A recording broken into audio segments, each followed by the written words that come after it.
Haleluya. Program doa pagi GPDI Budi Mulia hadir lagi menemani kita sekalian bersama-sama dengan firman Tuhan dan doa. Mari kita serahkan persekutuan ini kepada Tuhan. Minta Roh Kudus yang pimpin dari awal sampai selesai.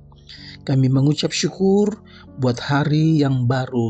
Tuhan berkati kepada kami sekalian. Di dalam nama Tuhan Yesus Kristus. Haleluya. Amin. Puji Tuhan, senang kita berjumpa lagi di dalam doa pagi. Kita dapat membaca bersama-sama firman Tuhan. Dan kita percaya firman Tuhan memberkati kita sekalian. Kita dikuatkan dengan doa-doa yang kita panjatkan kepada Tuhan. Untuk itu saya akan bacakan firman Allah yang diambil dari Kolose pasal 4 ayat yang kedua. Kolose 4 ayat yang kedua. Bertekunlah dalam doa dan dalam pada itu berjaga-jagalah sambil mengucap syukur. Haleluya. Sekali lagi, bertekunlah dalam doa dan dalam pada itu berjaga-jagalah sambil mengucap syukur. Puji Tuhan, berseru kepada Tuhan dengan tidak jemu-jemu. Berdoa kepada Tuhan dengan tidak jemu-jemu. Haleluya. Bertekun maksudnya adalah meneruskan dengan sabar, tidak merasa bosan dan tetap bersemangat untuk berdoa. Haleluya, saudara. Kita belajar dari firman Allah untuk bertekun, untuk berjaga-jaga. Haleluya. Nah, berjaga-jagalah artinya waspada secara rohani agar kita tetap dapat berdoa dengan tidak jemu-jemu. Waspada supaya jangan timbul rasa bosan, timbul rasa tidak suka untuk berdoa. Haleluya, saudara. Yesus ajarkan satu perumpamaan yang sangat indah yang kita dapat bacakan di dalam Injil Lukas pasal yang ke-18. Lukas pasal yang ke-18.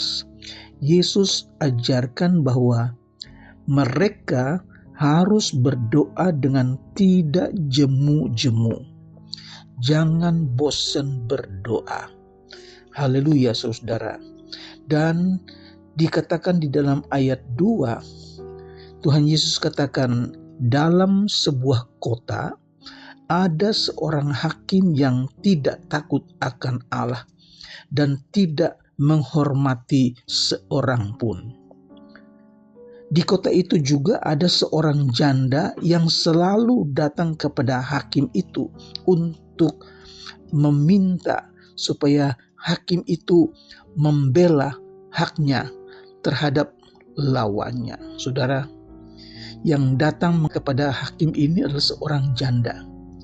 Janda yang tidak punya kemampuan apa-apa, tetapi dia punya kelebihan, yaitu datang tiap hari kepada hakim itu dan minta supaya hakim membenarkan dia perkaranya terhadap lawannya. Saudara, ayat 4, mula-mula hakim itu menolak, tetapi beberapa waktu lamanya hakim itu kemudian berkata dalam hatinya, walaupun aku tidak takut akan Allah dan tidak menghormati seorang pun, namun karena janda ini menyusahkan aku, dia tiap hari datang mengganggu aku, minta supaya dia dibenarkan, maka baiklah aku membenarkan dia, supaya jangan terus saja dia datang dan akhirnya menyerang aku. Saudara, hakim yang tidak menghormati Tuhan, tidak takut kepada manusia, tetapi kepada janda ini yang tiap hari datang memohon supaya hakim ini membenarkan dia terhadap lawannya. Hakim ini mula-mulanya menolak, tetapi karena tiap hari perempuan ini datang, tiap hari janda ini datang, maka hakim ini akhirnya lebih baik saya benarkan dia. Puji Tuhan, kita dapat pelajaran yang Yesus ajarkan kepada kita. Tuhan Yesus katakan, camkanlah apa yang dikatakan hakim yang lalim itu. Ini satu peringatan yang Tuhan Yesus berikan kepada kita orang-orang percaya, kepada pengikut-pengikut Kristus. Yesus katakan, camkanlah apa yang dikatakan hakim yang lalim itu. Saudara, tadi hakim itu katakan, daripada perempuan janda ini tiap hari mengganggu aku, lebih baik aku membenarkan dia daripada dia tiap hari datang akhirnya menyerang aku, saudara-saudara. Nah, Tuhan Yesus kemudian melanjutkan perkataannya, tidakkah Allah akan membenarkan orang-orang pilihannya yang siang malam berseru kepadanya? Dan adakah ia mengulur-ulur waktu sebelum ia menolong mereka? Saudara, Yesus ingatkan bahwa Allah tidak pernah menunda-nunda. Allah tidak pernah mengulur-ulur waktu untuk membela, untuk menolong, untuk membenarkan umat pilihannya. Haleluya, saudara. Ini dikatakan oleh Tuhan Yesus sebagai ajakan supaya orang-orang yang mengikut Yesus tidak boleh jemu-jemu berdoa, tidak boleh jemu-jemu berseru kepada Tuhan. Saudara,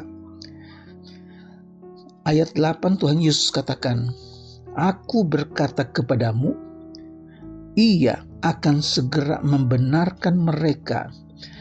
Akan tetapi, jika Anak Manusia itu datang, adakah ia mendapati iman di bumi? Yesus lanjutkan dengan katakan bahwa Allah segera akan membenarkan umat Tuhan yang siang dan malam berseru kepadanya. Tetapi apabila Anak Manusia itu datang, adakah ia mendapati iman di bumi?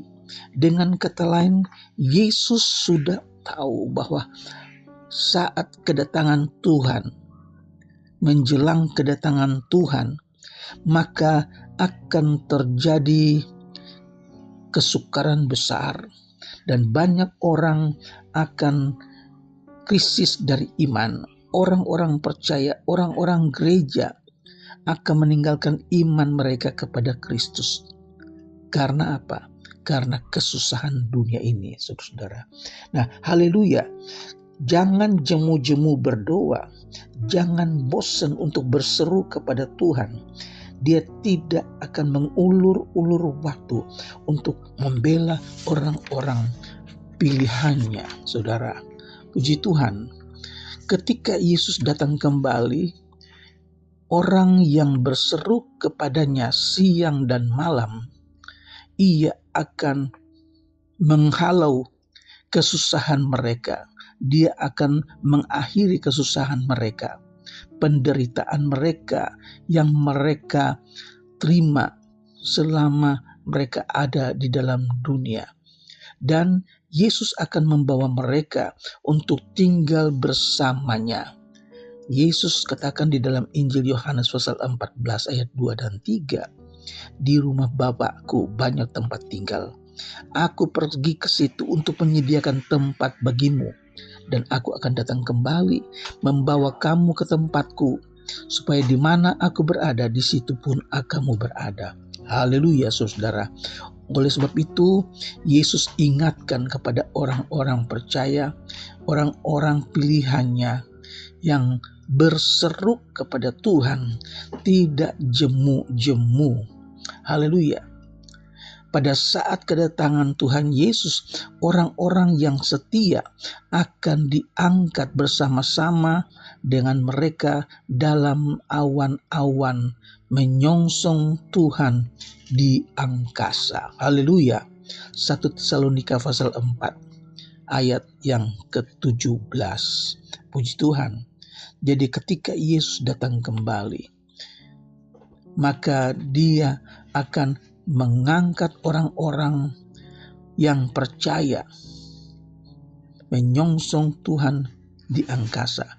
Kemudian Allah akan menjalankan keadilan dan murkanya atas orang-orang fasik. 1 Tesalonika pasal 5 ayat 2-3, juga ayat yang ke-9. Puji Tuhan, saudara-saudara.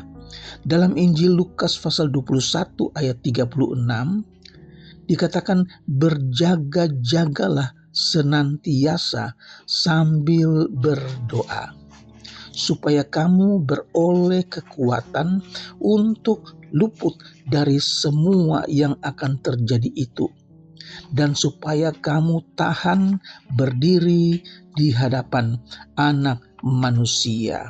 Haleluya. Berjaga-jagalah senantiasa sambil berdoa. Tadi dikatakan jangan jemu-jemu berdoa. Tapi sekarang dikatakan berjaga-jagalah senantiasa sambil berdoa, supaya kamu beroleh kekuatan untuk luput dari semua yang akan terjadi itu, dan supaya kamu tahan berdiri di hadapan Anak Manusia. Saudara, orang-orang percaya, pengikut Kristus harus waspada terhadap dosa, waspada dari perasaan jenuh ketika kita berdoa, ada rasa bosan ketika kita berdoa. Itu sebabnya kita harus waspada secara rohani, waspada terhadap dosa. Oleh sebab itu dikatakan agar kasih mereka kepada Kristus tidak luntur, saudara-saudara, sehingga mereka mendapat kekuatan untuk bertekun dalam iman dan kebenaran dalam Kristus Yesus.